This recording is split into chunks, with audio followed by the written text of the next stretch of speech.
ยังบ่มีสาวที่ถึกใจได้มาพบน้องสามใบสาวบ้านเสียงไทยผู้งามสง่า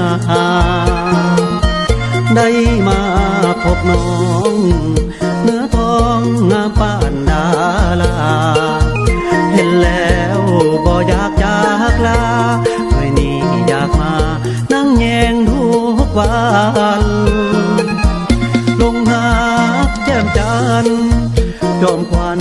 ไอ้เว้าความจริงเคยเห็นผู้หญิงเป็นล้านก็เคยสนใจ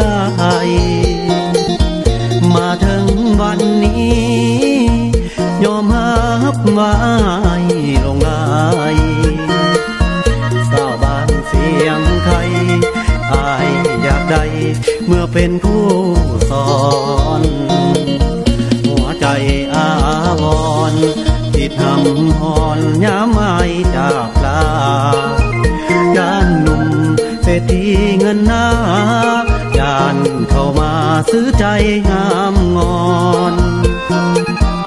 ย่านเขาลวงหลอกให้น้องน้ำตาไหลนองย่านเจ้าเศร้ามองย่านน้องน้ำตาไหลลินย้อนหักโยพินคิดนำแต่น้องสามวัยสาวบ้านเสียงไทยยอมหับไอ้หลงหักเจ้าอยากมาหมายปองกับน้องได้บ่น้องเหงาอยากบอกหักน้องเบาๆว่าไอ้หักเจ้าสาวบ้านเสียงไทย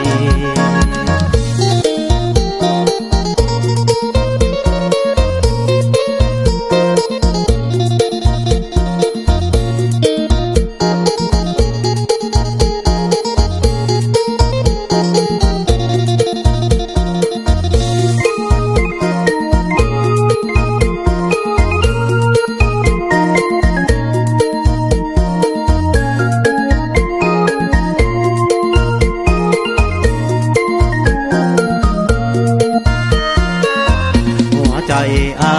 วรณ์ที่ทำหอนย้ำไม่จากลาย่านหนุ่มเศรษฐีเงินหน้าย่านเข้ามาซื้อใจงามงอนย่านเขาลวงหลอกให้น้องน้ำตาไหลนองย่านเจ้าเศร้ามองย่านน้องน้ำตาไหลลิน